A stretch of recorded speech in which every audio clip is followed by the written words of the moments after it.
the success in your training depends on 3 Ds. Hello, my name is Greki and I'm a dog behaviorist and also a certified separation anxiety trainer, and I'm here to talk with you about long-term behavior transformations that are sustainable and also focus on your dog's well-being.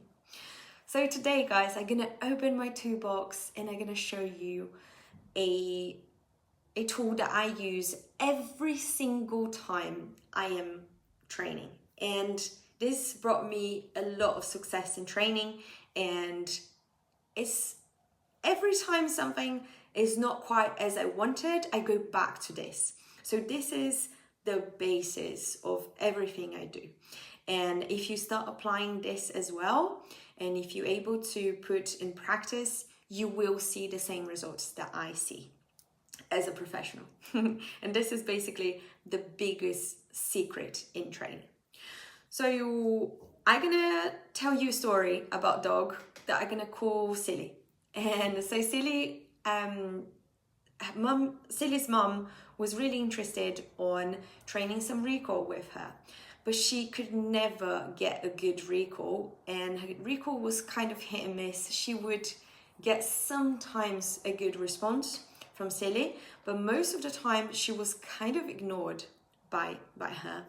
So what was happening is that there was so many things that Silly was interested around her that was really difficult to get her attention. It was really difficult to get her motivated to do what we wanted her to do.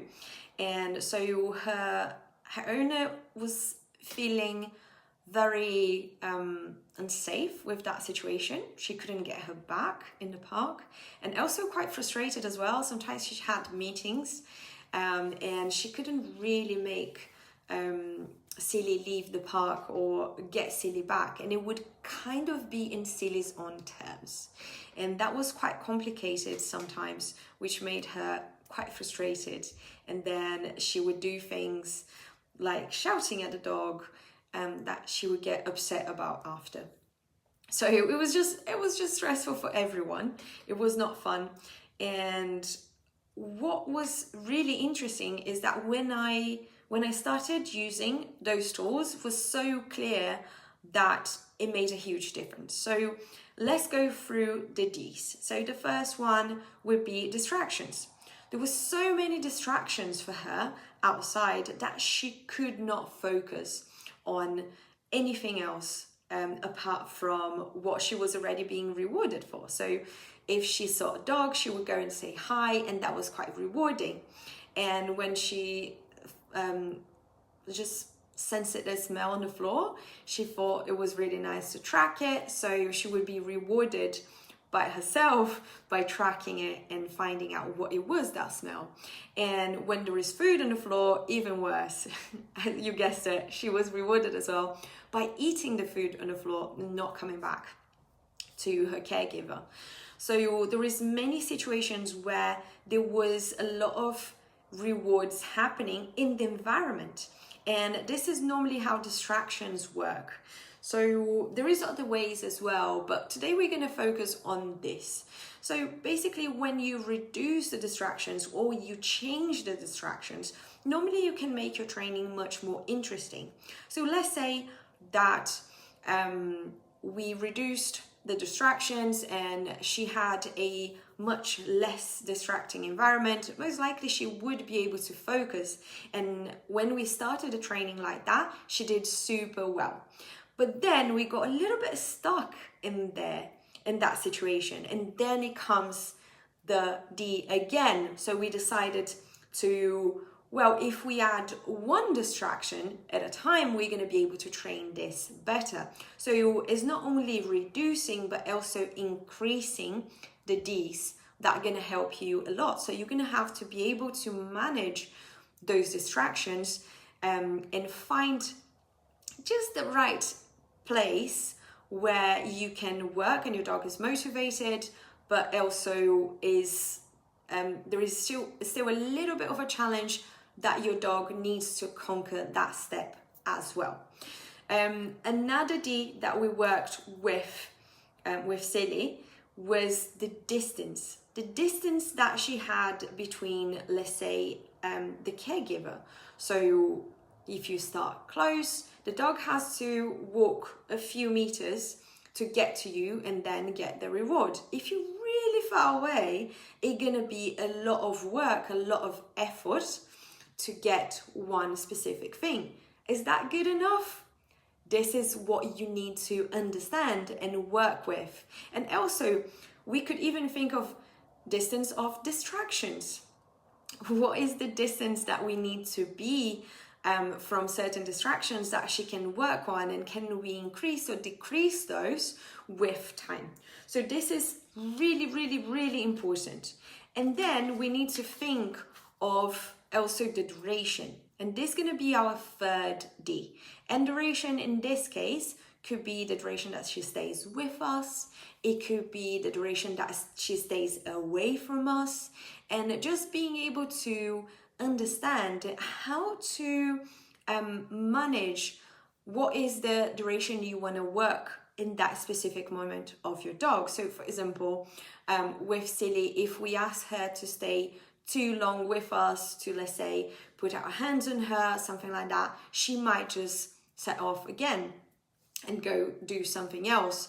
If it was a quick check-in, she might be more likely to come and check in. And if you think about, for example, lead walking, duration would be the amount of steps you take before you give another treat. So the duration of the behavior before they start, the game starts again, that food is available again. So those 3 Ds are the base for everything. You could apply this with anything. You could apply it to reactivity, for separation anxiety, for lead walking, for recall, for sits, for downs, anything you want. Crate training, absolutely anything. They should be applied, actually. I'm going to change my wording there, because they are the base for everything. If you can combine those and change those actively every single time you're training, and bit by bit, gradually introduce different aspects of this, you will have a great amount of results. And the beautiful thing about training is that it never is static. You never train the same way for a long period of time.